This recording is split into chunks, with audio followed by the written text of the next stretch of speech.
From Bossier City, Louisiana, this is the Grouch and the Brainstorm.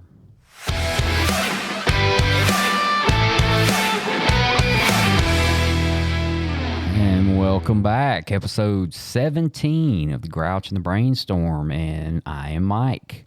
Here tonight with Ben. Say hi, Ben. Hey, Ben. I'm here with Matt. What's up? And Hayden. Hey. And Jill. Hello. And together we are doing a podcast called The Grouch and the Brainstorm, and it is a recovery podcast. So, episode 17, and tonight we are going to touch on something that probably going to get a different response from every person that listens to it. We're going to talk about selfishness, and that is, I tell you what, here's the deal. I walked into the rooms years ago and didn't really understand anything about how any of this worked and didn't really even want to. I just wanted to stop drinking. And people were telling me from the get-go, you know, that I was selfish, self-centered, and self-seeking. And I beg to differ. I just did not think that I was. I was very giving of myself and giving of my resources, and I just did not see where I was selfish.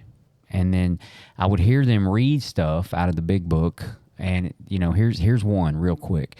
Selfishness, self-centeredness, that we think is the root of our troubles. And I would hear that, and I'd be like, well, if that's the root of my troubles, I've got some real troubles because, you know, that's not it. And then they tell me that I'm selfish, self-seeking, self-centered, and that I'm a liar, cheat, and a thief. And then on top of that, somewhere in there, I got to figure out what my character defects are. So, yeah. As if that's not enough. Yeah, I would really rather just go with the default ones you guys gave me when I walked in the door. You know what I mean? So I honestly did not believe that I was selfish, and it probably took I would say years in the rooms of Alcoholics Anonymous for me to actually see where the selfishness is. And if we read our big book and we go with the literature, we can see in there where the selfishness does exist, right?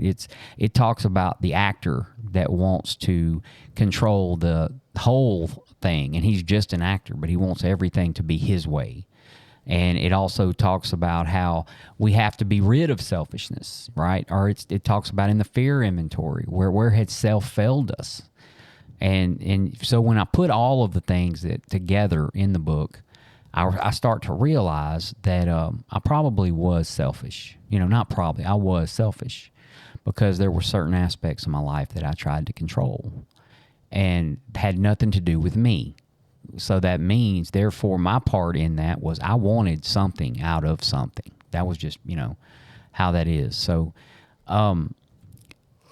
you know, basically on this show, all we do is talk about our experience, you know, and it gets us to thinking, you know, even some of us have been around for a while. It gets us to thinking. So, how about we start with you, Hayden, and, you know, just give us, however you want to look at selfishness, just as a topic in general. And guys, if y'all got any questions, jump in there, ask, you know. We're not putting Hayden on the spot. I'm sure we'll all get some questions. So go ahead, Hayden. Cool. Yeah, man. So whenever I first got into the program, my sponsor asked me if I knew the difference between being selfish and self-centered. And honestly, I did not. But today, I believe that selfishness is having a complete and total disregard for anyone but myself.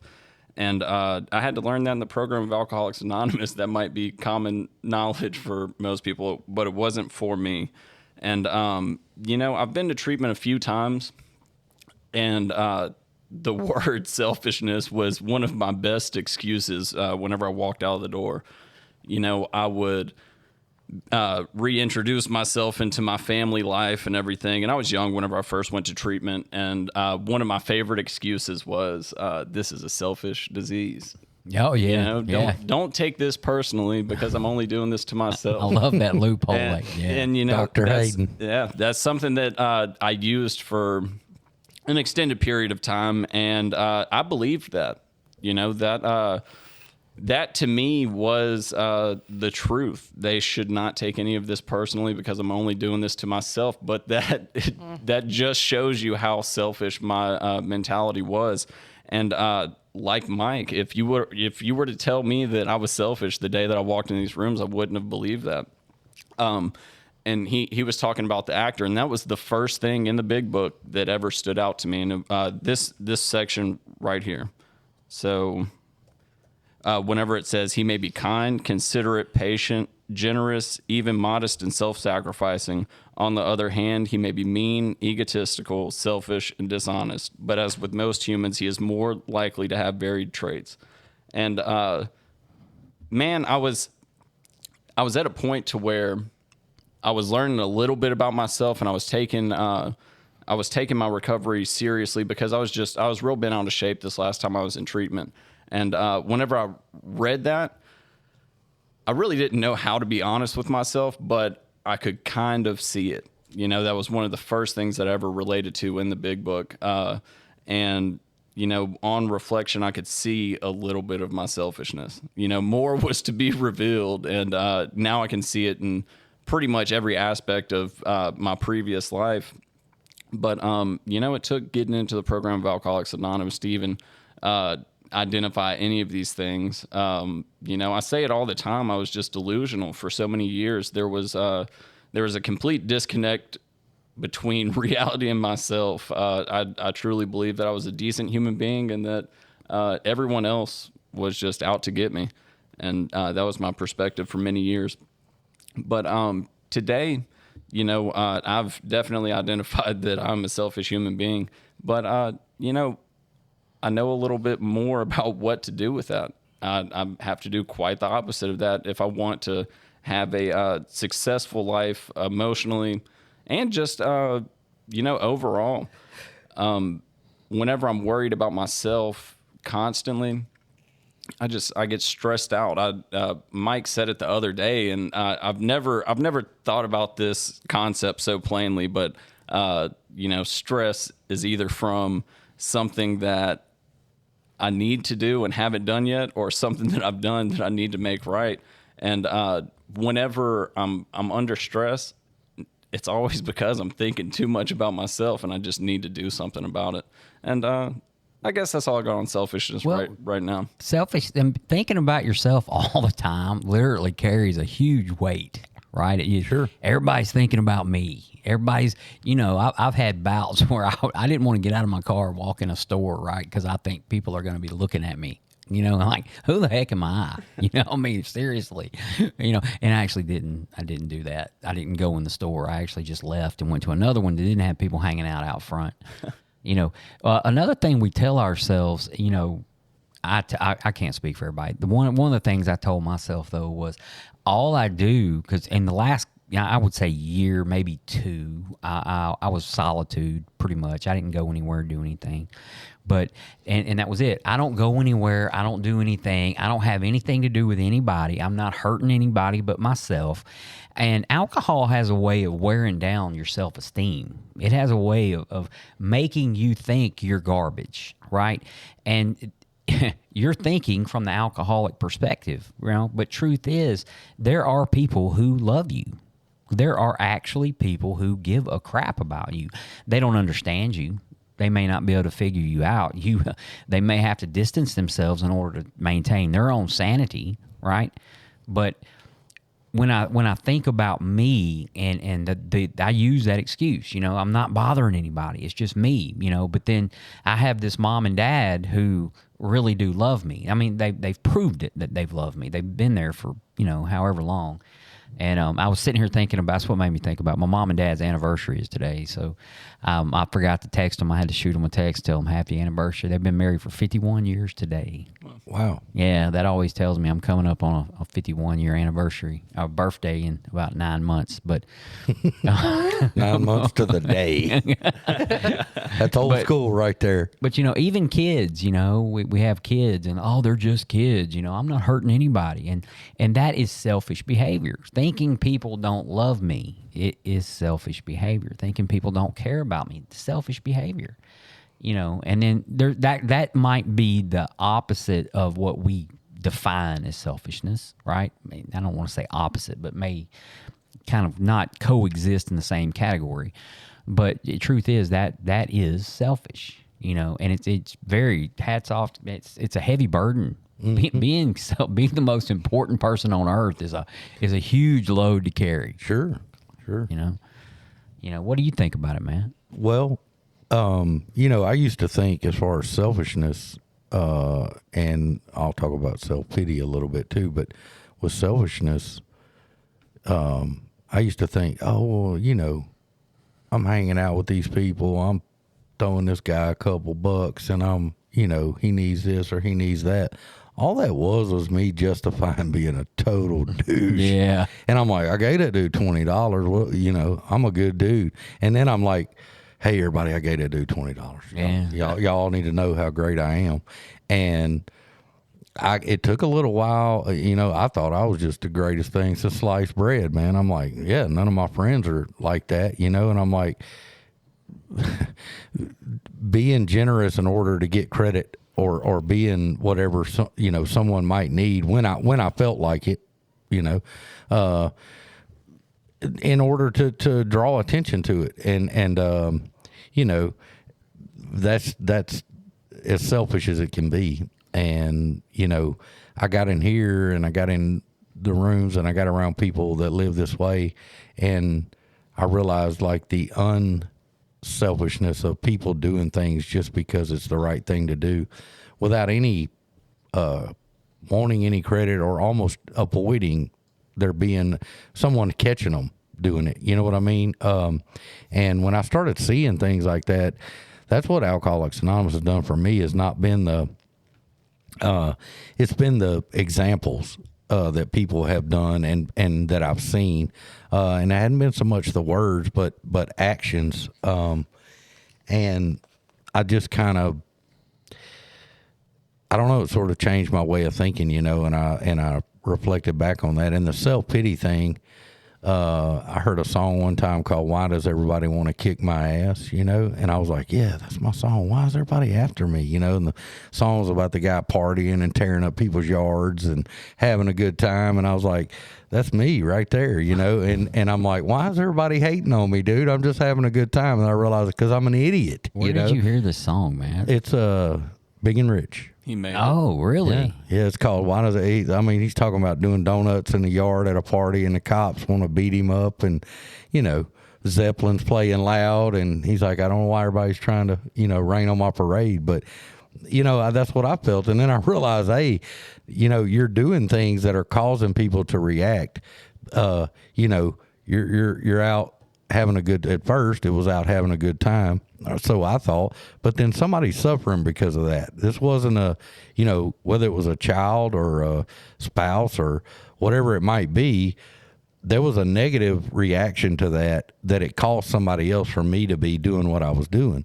And whether it was financially or not being involved with a kid because I'm busy doing something else, but somewhere along the line, it was like I made a decision, hey, I'm gonna do this because I want to do it and I deserve it. That was always my thinking. I deserve it. And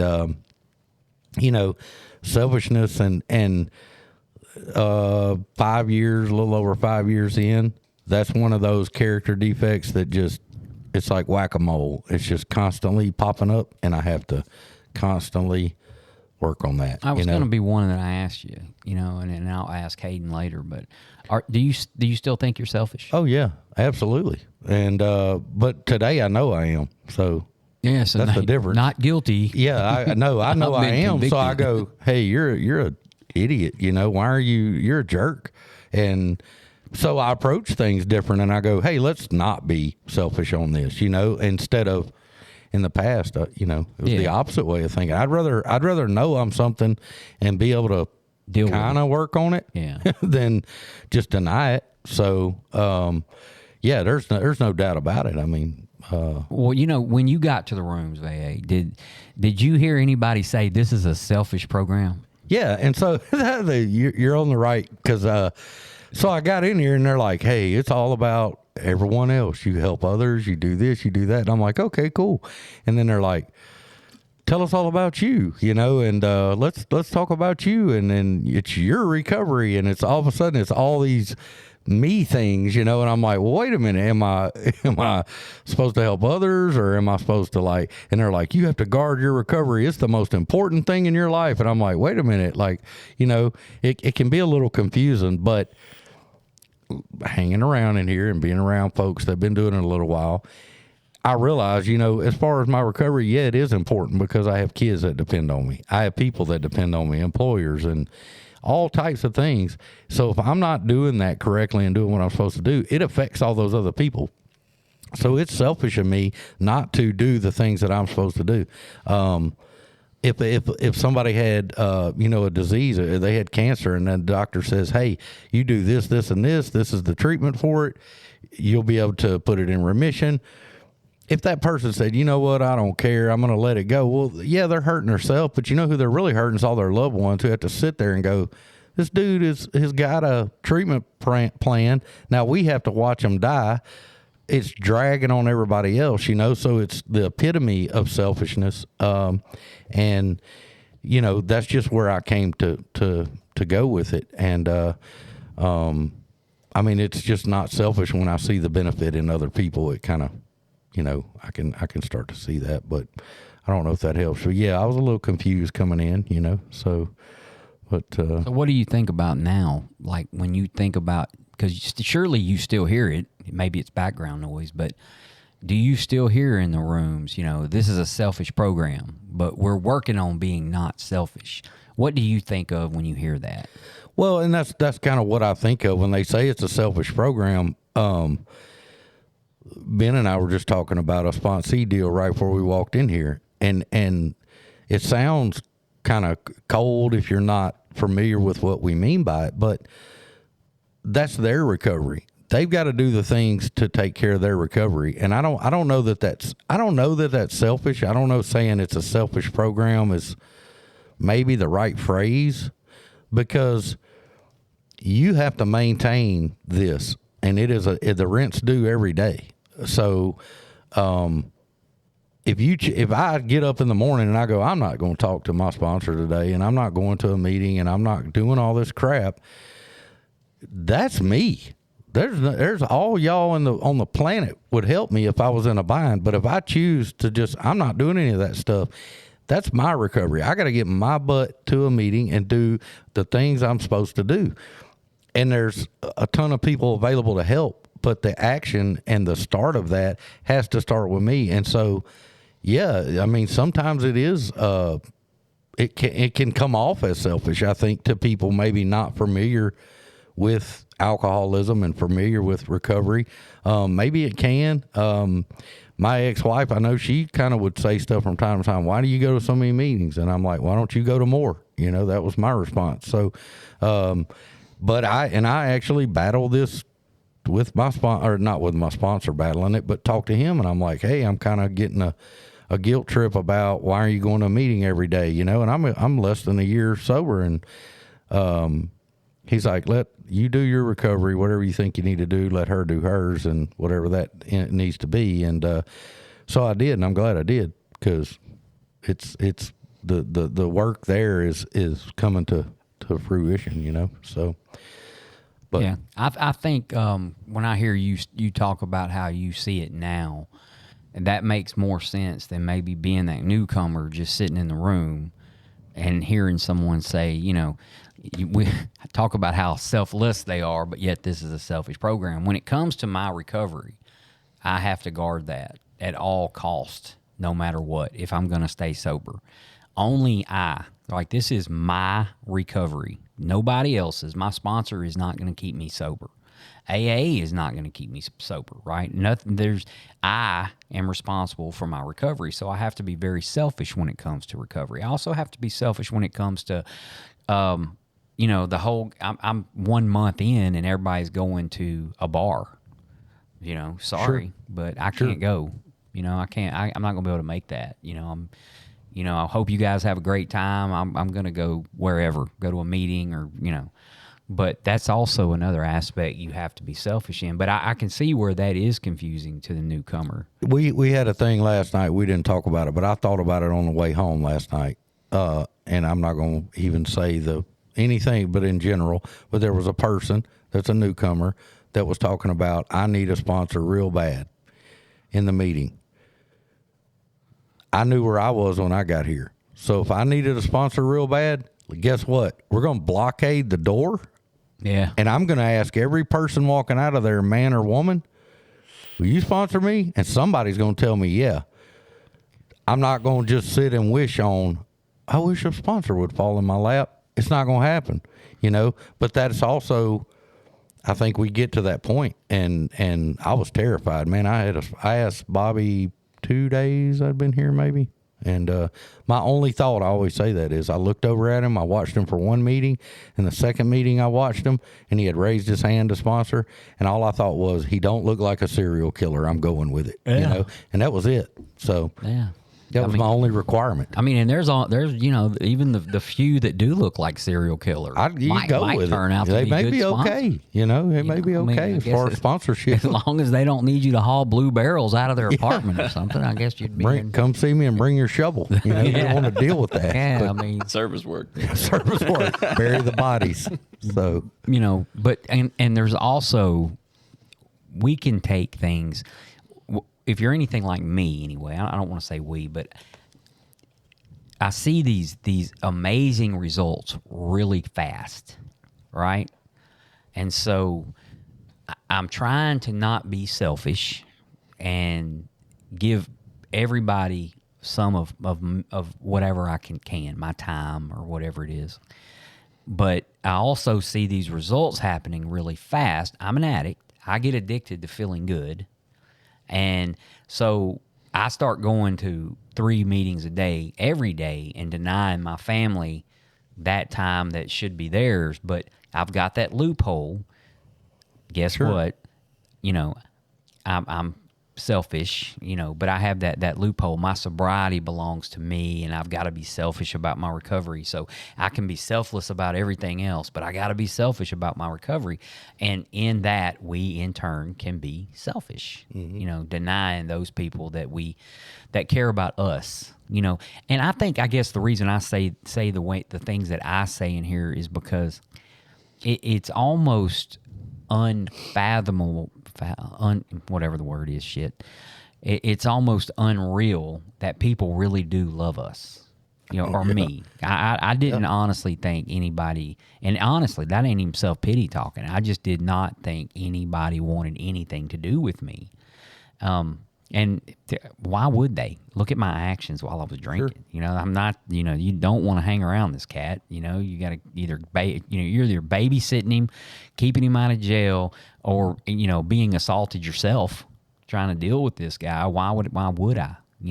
Luckily there was enough people out there who weren't addicts, alcoholics, who were selfish enough to put me out of their life, which is, a big one, because they had to protect what was theirs. Sure. And I never had that, whatever that instinct is, I never had it, So I'm thinking you should love me, you should, and then it goes into self-pity, But we definitely don't want to overdo it, right? We don't want to, deny our family any of our time because of we're so selfish with our recovery. And then we learn back later on in the steps, when we get down the line, that everything we got to give away anyway. Yep. If you're going to keep it, right? So, but those are just a couple of things that came to mind. So, Jill, what do you think about selfishness? Well, selfishness.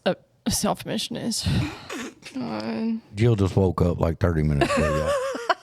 We've been recording for almost 30. I told you guys I was brain dead. But anyway, to me, it's a lot of things. Of course, has everything to do with me.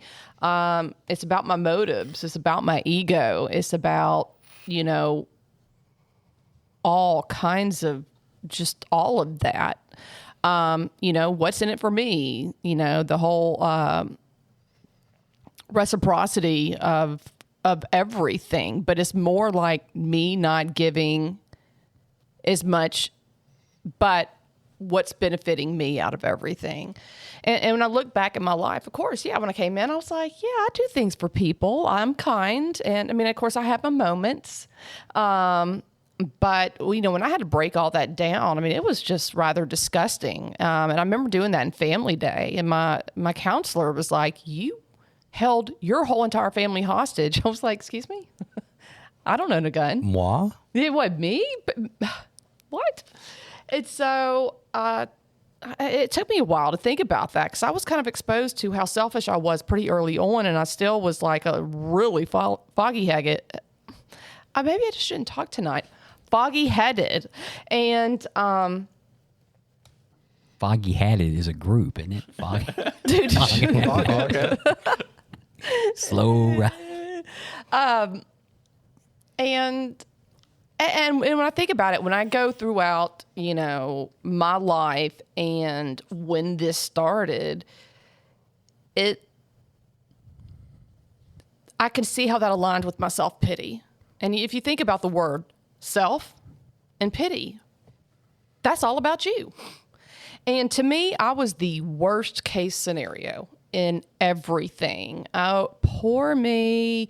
No one has it as bad as I do. No one has panic attacks as much as I do, which, shit, that may have been true, but just kidding. You know, I just... And you would think, like, by saying all that stuff, it doesn't come off as prideful and ego-based. But that's that polar opposite that you said earlier. That's in that same boat. It was selfishness to a whole nother extreme, which was the poor me and all of that. And I did realize, like, I was good to people. And I loved people, and, you know, majority of the time, but I failed to blossom. And, you know, my family was there. I don't know. I had some, like you said, a diluted sense of reality where everybody, like, owed me something. And I was just so bad, like, I need help and I need this and you need to do that for me. And so, you know, that turned into me doing nothing, you know, not a whole lot with my life and living with my parents, mooching off of them till, you know, into my 30s and, you know, not providing for me because why would I? And, When things went wrong, did you blame them? Your parents? Oh, absolutely. Yeah. Absolutely. Had nothing to do with me. And it had everything in the world to do with me because when I think about it, I never once thought about other people's feelings. And the fact, especially when it came to my family, because I didn't think it affected them. You know, and I think my first dose of that was when I was in treatment and my mother, you know, I think my mom told me that she cried all the way home. And I was like, why would you do that? After they dropped you off? Yeah. Yeah. And I was like, why would you cry? And she goes, because I knew you were safe for the first time. And then I was like, huh? And it made me think about like, oh, wow, I have impacted people. And, you know, it's something I'm not proud of. I just never, ever looked at anything from another perspective. Like I said, you know, my reality was completely distorted. It's awful. Yeah. You used the word in motives, and that is huge when it comes to selfishness. Yeah. It's my motive. So let's just say I'm new in recovery and I wake up in the morning and I say, today I'm going to work on my selfishness. Right. So the first thing I'm going to do is I'm going to go buy my daughter a pizza and take it to her and get, you know, so that I can show that there's a motive there. You realize that, right? You love pizza. Well, I do love pizza. And the motive would be she offered me half, which is not enough. But my motive there is to make her love me. My motive there is to make her see that I'm doing something different. There's a motive. All of which is selfish. Yeah. Every single bit of it. And man, I'm going to tell you, waking up in the morning and the first thing you think about is me, right? And then that's normal, I guess, for me anyway. And how do I get out of selfishness, right? So you got to go help people, right? You got to go out and do stuff for people anonymously. Like, don't even tell nobody. Mm-hmm. It ain't nobody's business. Nobody needs to know. At first, it'll eat your ass. You'll even let it slip every now and again into something. You got to get some recognition. What a great guy Mike is, man. This, and I'm patting myself on the back left and right over this, But the truth is, over the course of time, if I can wake up and go, what can I, because it says this in the big book, what do we pack into the stream of life? Not as what is life doing for us, right? And if I can wake up every morning with that attitude, with that reflection of what am I going to do today that I didn't do yesterday for somebody, and then go do it. Actually doing is a whole lot more important than even thinking it up, right? And you do that over and over again, and you start, and this is where my conundrum is. Let's just say I do something every day anonymously for somebody, okay? I don't, but let's just say I did. Well, I'm doing it because it makes me feel good. Well, that's selfish if you think about it, right? That is, I'm still getting something out of it, or I would not be doing it. Mm-hmm. So am I still selfish today? Yeah, absolutely. I'm still selfish. But you're less selfish than you were. Right. Well, that's what I was going to talk about. Is motives when we got behind all this is being selfish in a beneficial way that helps everybody.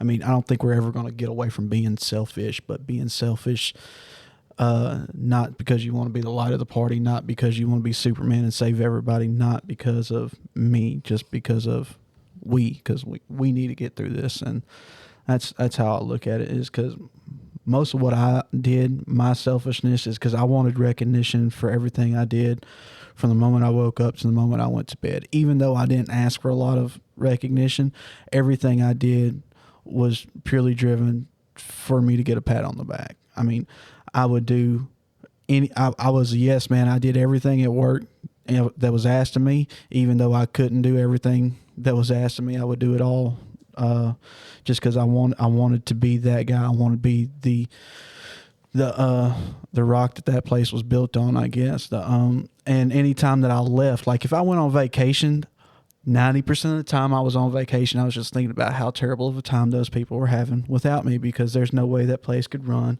It's going to burn to the ground, and I'm just going to come back and find a pile of ashes. But the motives behind what we do in life, I'm still. It's exactly like me, man.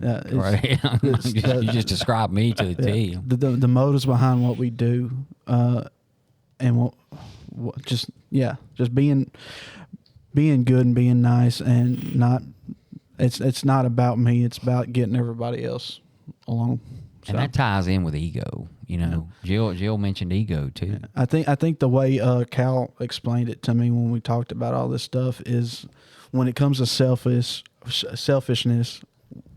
you want to be selfless, and exactly like that, you want to put less of you in each situation. And that also ties back into humility, is like Mike was saying, doing stuff and not seeking the recognition. You want to be as anonymous as possible going into that situation. So, and a good cure for that constant selfishness battle is when I sit in a meeting every day and I say, my name's Matt.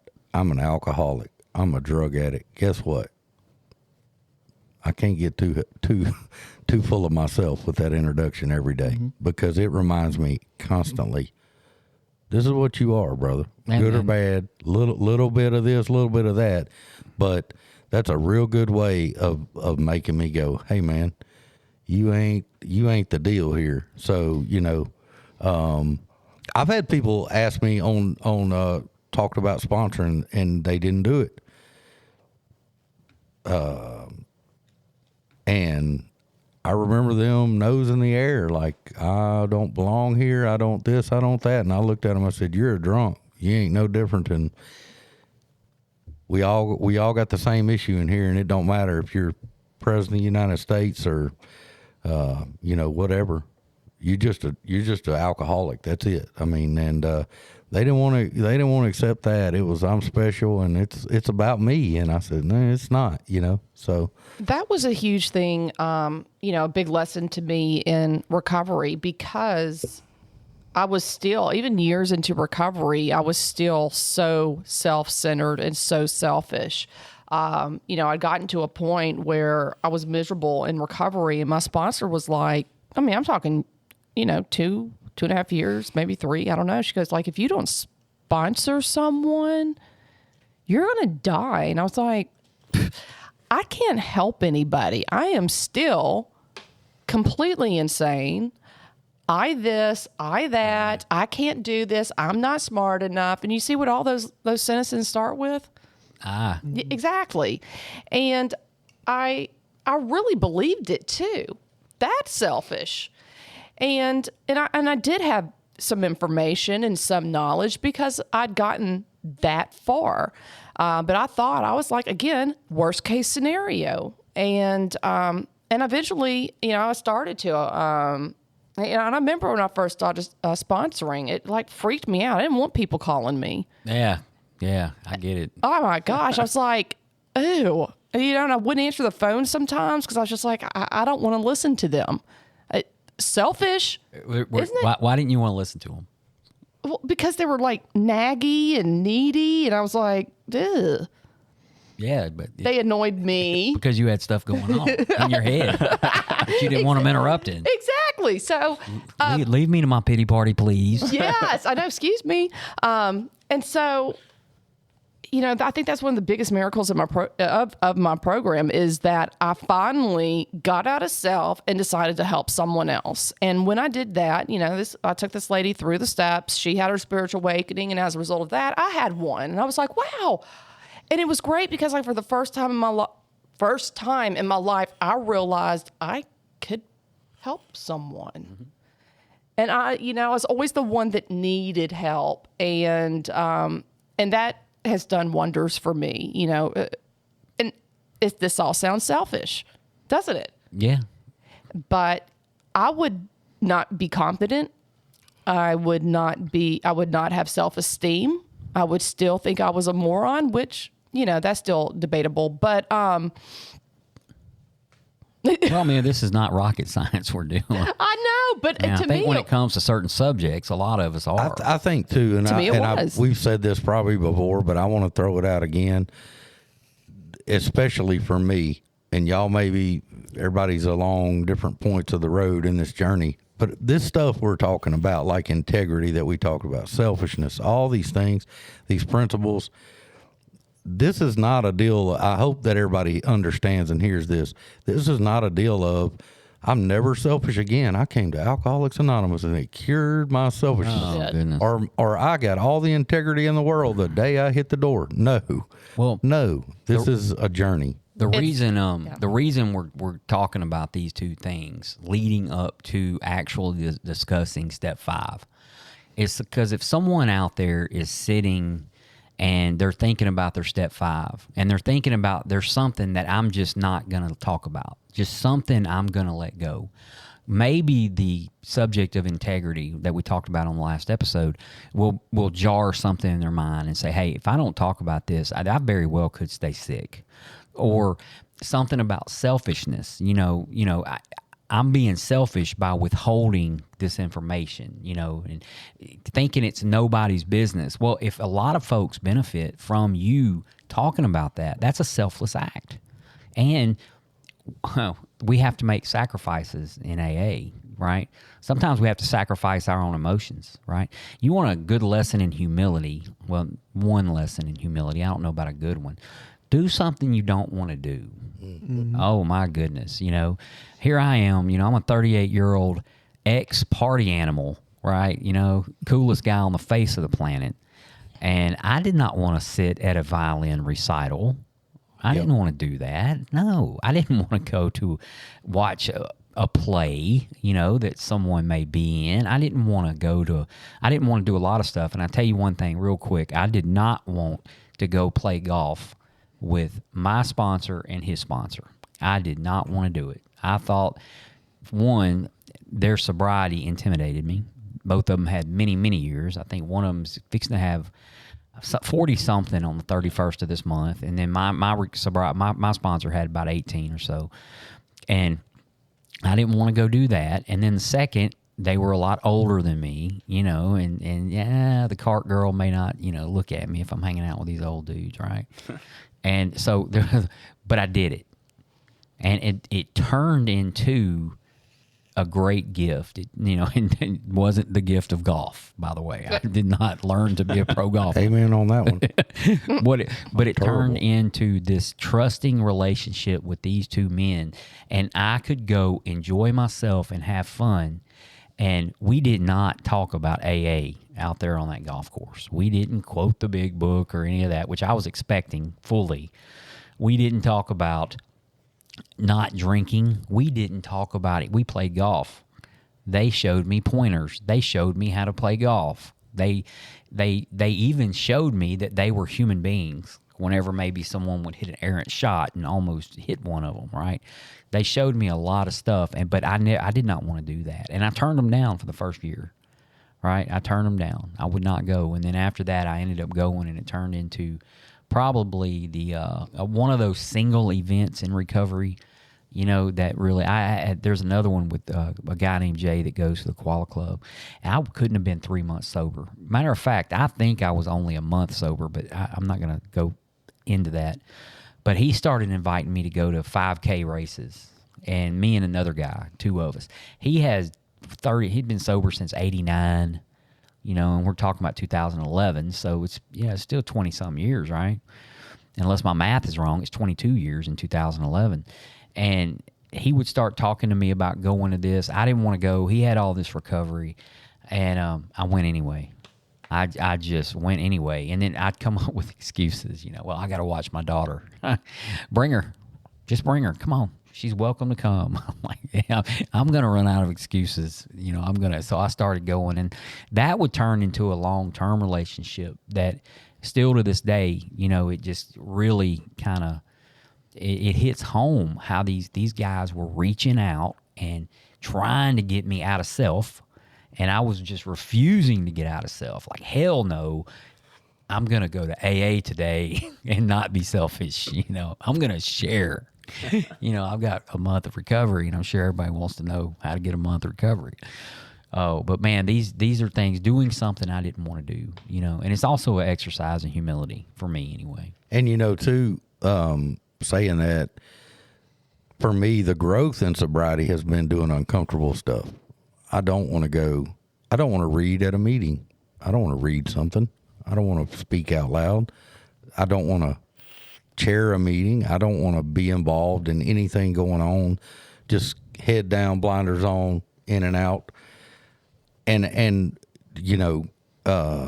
these older guys with a lot of sobriety would constantly, hey man, you want to read this, or you want to help me with this, or come talk to this.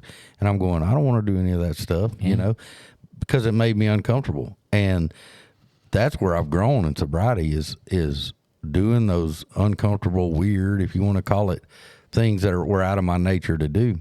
And it just kind of kept growing from there. And I'm with you on the golf thing, man. Like I fish with Bobby, and there's very little Alcoholics Anonymous talk. There's just very little of it. Very little talk, period. We sit out there and just fish, and it's just quiet, and we can sit there forever and not say a word, and I like that a lot. And I thought getting in here and hanging around with AA people would just be like a walking, televangelist, Alcoholics Anonymous every breathing second of my life. But I got to see people with some sobriety, and it's a part of their life, but they live life, and they do the things they do, and that's awesome. Yeah. The first thing that happened in my recovery, where I was just going out and doing a normal thing, and I was kind of like Mike, where I was the first couple times that I was invited, there was just absolutely no way that I was going to be doing this. But my buddy Jamie, he had his last drink before I had my first, so kind of like the same situation that Mike was in. He invited me to go to some West Monroe football games. Mm-hmm. And man, me, him, and a couple of my buddies just went, and it was exactly that. We just got out there, had a good time. And, that was one of the first normal things that I did. I was so scared to do anything. I would go to meetings, I would go to work, I would go straight back to the halfway house, and that was it, because I was just terrified of everything out there. And man, I'm really glad that I did that.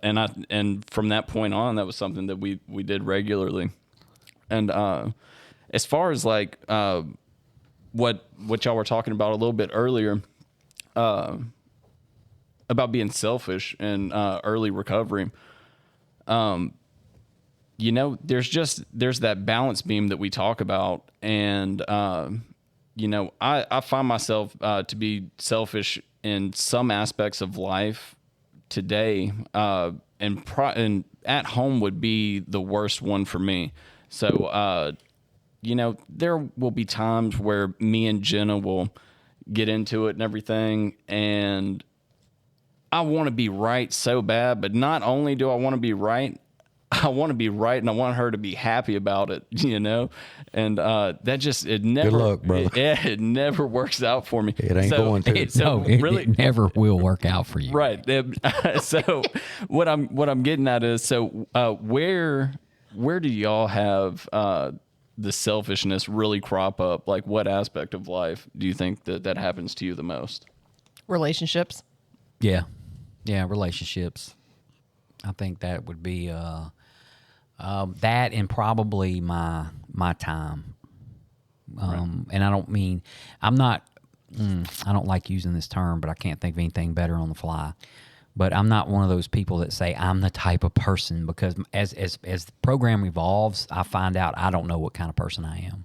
I mean, I change from whatever. But I'm not one of those people that consider my time valuable. You're not ever going to waste my time. You're just not going to do it. I don't believe that is even a thing in me, in my life. I was given so much by God when I was born, and it's His. I'm using it, until it's done. And if you get to use some of it, great, right? But when it comes to my time, and I don't want to say my time management, but I'm pretty selfish when it comes to certain things, and time related, right? So it does cause problems in my life, because there are certain things I've got to take care of, and I'm going to take care of them no matter what. And so I don't know, that might be a good thing, it might be a bad thing, but as far as being selfish goes. And then my information, and I ain't talking about my social security number or my address or any of that. I mean, You can just write it down. Not about to give it out on the air, but as far as how much of myself I'm willing to share with someone, right? And I'm sitting here thinking to myself, and how selfish that is. They probably don't give a crap to begin with, right? But when people start asking me questions, right, I'm really selfish about how much of that I'm gonna allow out there. And it's not that I have a whole bunch of secrets that need to be kept or any of that. I think maybe there's still some barriers that got to be broke, but that's selfish, But when it comes to material things, I like to think I'm not selfish when it comes to monetary things. I'm not. I try not to be selfish. The big book talks about giving, right? And we find a lot of takers in the rooms of Alcoholics Anonymous. We do. And it's not what we give, it's how we give, and when we give, because we can actually create more problems for that individual by thinking we're being less selfish, and all we're doing really is creating. And God has worked this thing out in my life through AA, where I've learned valuable lessons when it comes to some of that. But Matt, where you feel like you're the most selfish in your life? Time, and relationships, and those two for sure. And relationships, I'm going through this right now, and have been for a few years, of evaluating a marriage that didn't work, and where I was at on that, and my part in it, and trying to do things different now. So that's fun. It's actually fun. I'm trying to like go, what's my normal default setting here? Let me do the opposite of that. And you may not know your normal defaults. no, I don't. But I mean, I kind of do though, because I kind of, when it feels comfortable and I just do it without, if I have to think about it, that means maybe I'll make the right choice. If I just naturally respond, it's usually wrong, because that's just my nature to, I don't want to use a bad word on the air, but that's how I roll. So more than anything with the selfishness thing and that whole aspect of it is sometimes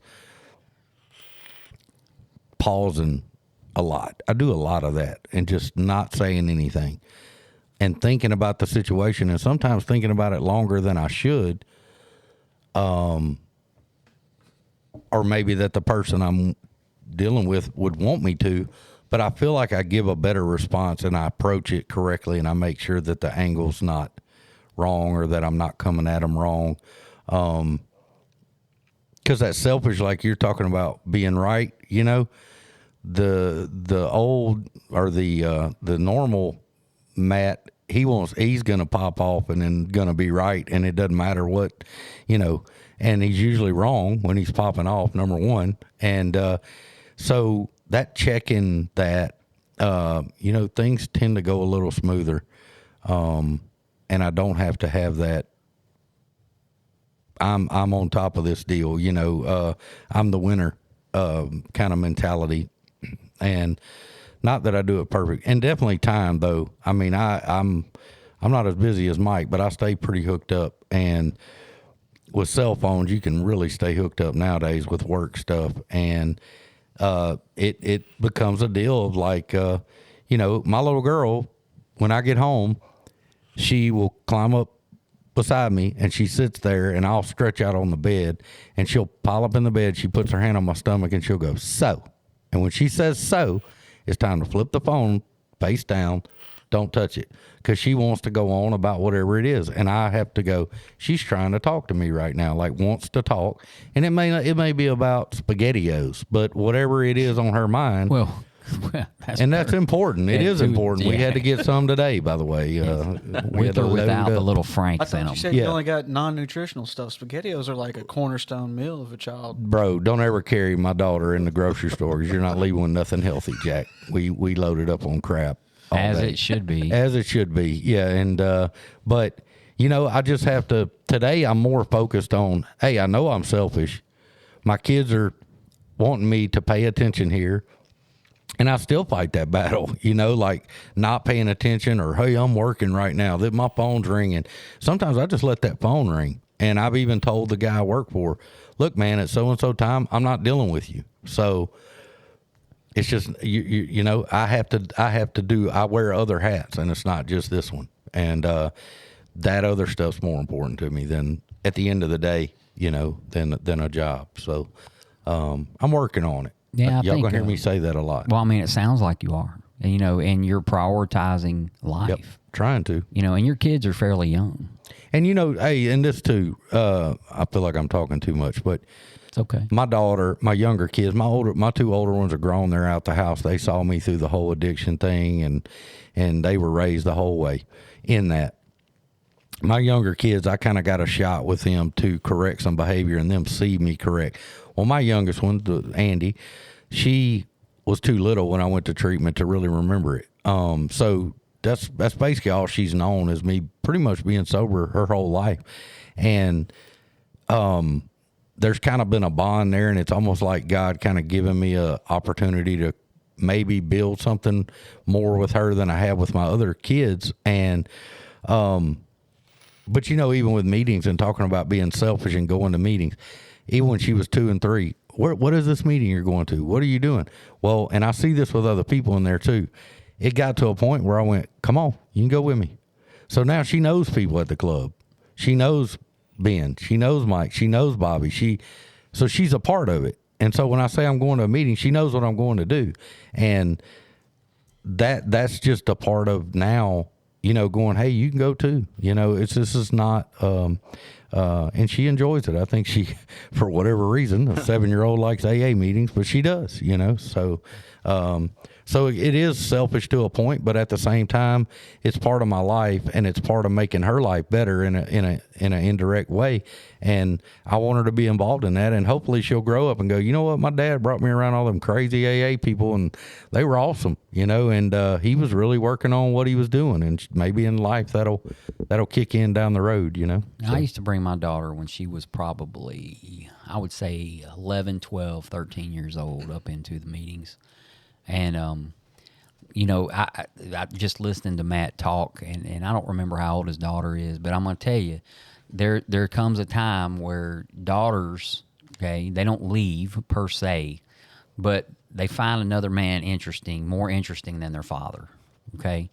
And you're always their dad, you're always their father, but, you know, that's just the way the human body or human mind is made up, you know, and I remember those times when I would bring my daughter in. She came a lot. My daughter came a lot. My son did not come in anywhere near enough. Probably could have avoided some stuff had he came to more meetings. My daughter's going to school to be a psychiatrist. I believe that's what she's doing. She's been in school a long time.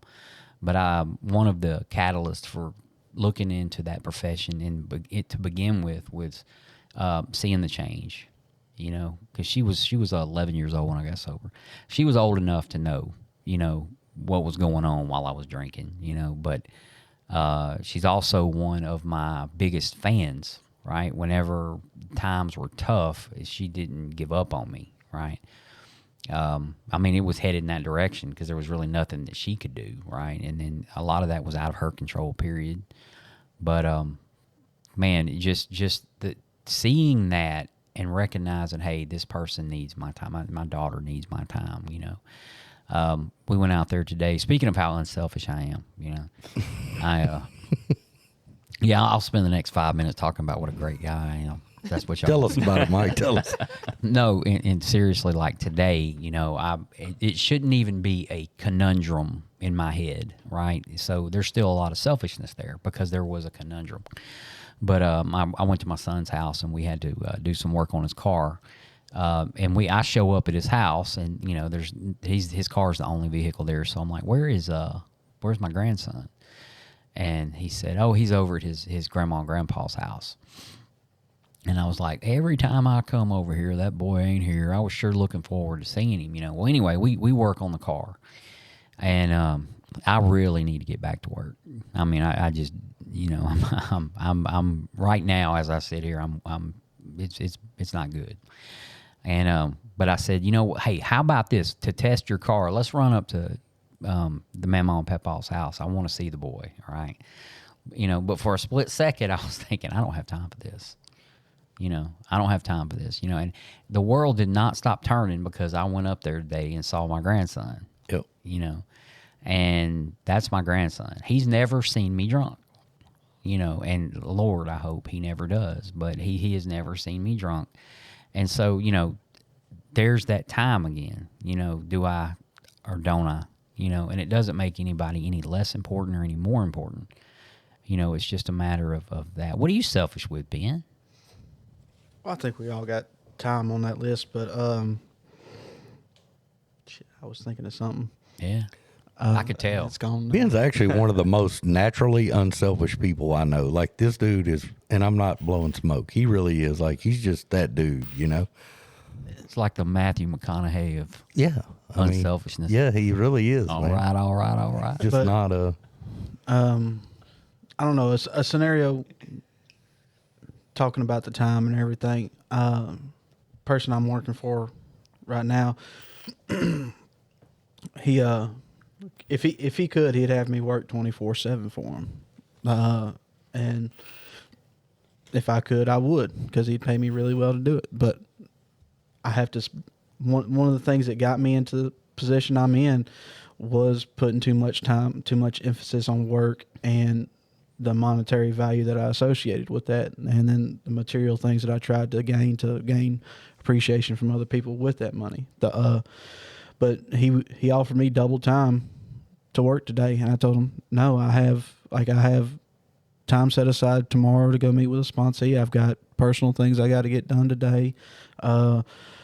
And I just need to leave that time open for me, because if I don't, I will go insane and I will probably kill myself drinking or whatever. I don't know what I'll do, but if I don't set my Saturday away from me, it's going to get bad. So, and like as men, you look at, like, I'm the financial person in this, the old school way. I'm the leader of the household, or I'm whatever, But the thing is, here's what I figured out, and I figured it out here pretty quick.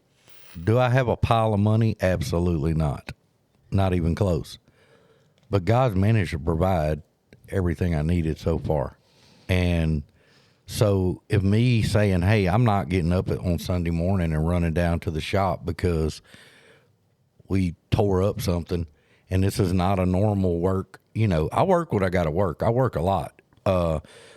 But I also play a lot, and I've learned to go, I'm going to play today, and I'm going to go tube down a river. I'm going to just hang out with my kids, and that's what I'm going to do. And part of that is I'm not going to work on that phone. So if you text me, and I think too, the integrity of it, of going, you know what, I put in the time that you pay me. I put in more than what you pay me for. I'll look you in your eye and tell you you're asking for more than I'm willing to give you right now, because I have other people that depend on me too, not just you. And I had that conversation recently, and it's cured that, having a little bit of boundaries of what we're going to do and what we're not going to do. And I wasn't always that way. It was always like, man, I got to be there. I got to do this. I got to do that.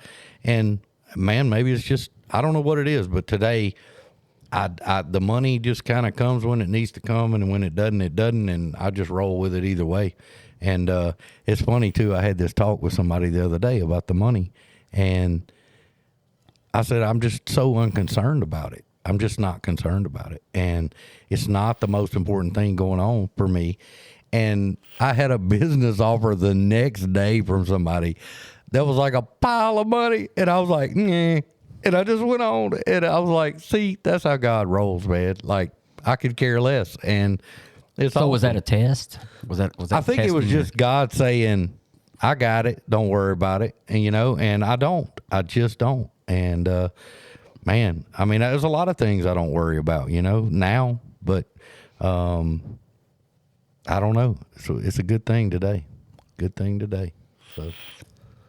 Well, selfishness definitely plays a role in everybody's life, in the entire planet. You don't have to be an alcoholic to be a selfish person, right? And those who go out in history and are remembered the most of them anyway, in a positive way, the ones that are remembered for their positive, are generally some of the most selfless people. And, and I guess as we get in further into technology and stuff, there are some of those people who, they did attain a massive amount of wealth due to their unselfishness. It was just a byproduct of their unselfishness, something that happened as a result. Some of these people we remember, the Bill Wilsons, the Robert Smiths, Bob Smiths, these guys there didn't die with a pile of money, right? And their unselfishness has shown through a legacy, but they had to do these things every day, right? They were also alcoholics. The next episode, we're going to dive off into step 5. We're going to go ahead and talk about step 5 and the actual doing it, what it's going to consist of, what we got out of ours, what we did. What do you get out of step 5, right? I mean, some people get absolutely nothing. Some people get some really positive results, some great relief. Is there a difference in the two, and why? Those are some of the things we're going to discuss. I want to do, after we do step 5, we're going to do a couple other episodes on more, not necessarily principles, but I'll name a couple of things that are principles. But I want to talk about humility, a big part of every step in this thing, a big part of what we do right here at this table, because sometimes we open up more here with each other than we do even in the rooms of Alcoholics Anonymous. We may open up with our sponsors that much, but we open up a lot here. And I think the listeners like that. It makes them maybe kind of relate to us and say, hey, look, X amount of years sober, they're still having these same things going on, right? But I want to talk about humility down the line, and a couple of other principles. Hope. Hope goes with step 2, but not necessarily. There's hope in every one of these things, and the further we get. But I think we're going to dive off into step 5 on the next episode. So that concludes this episode. I'm going to remind everyone of the same thing I remind them every time. We got a voicemail line, area code 985-377-4816. Call, leave a voicemail. We'll play it on the air. If you want it played, if you don't want it played, say it in the voicemail. If you don't say it, we're going to spray it. How about that? And we have that email address. It's bngbozier@gmail.com. That's bngbozier@gmail.com. And read a nice email I got from Jane R. on our last episode. Also want to remind you that on Spotify, you can interact. There is a place on there where you can leave comments, and we can publish those comments. We will publish those comments unless you specifically request. You can look me up on Instagram, Mike Walston Jr. on Instagram, and you can reach out to me via message on that. And I don't think my IG is private. If it is, I'll recognize your name and I will accept your message and gladly reply back. Shout outs this week. We're going to shout out to our normal shout outs. We got Jane R. We got Judy and Larry getting closer to the date. We got Michelle and Miss Faye. And of course, Amy C. from Lacombe. These are listeners that reach out to me all the time and talk about the podcast. And if y'all get any feedback at all, feel free. Jot it down in the notes app in your phone or whatever. But I want to recognize anyone that gives us feedback. Anybody has ideas. If you say, hey, I want to hear you guys talk about this, we will work in an episode of that. That would be much to the advantage of the listener, because you are the listener. That's it. We want to talk about what you want to hear. We are not experts. We just happen to have experience, right? And so we share that, and that's where the whole title of the show comes up, is from our experience. So that's it for this episode. This is episode 17? Mm-hmm. All right, we'll see you guys in episode 18. Have a good night.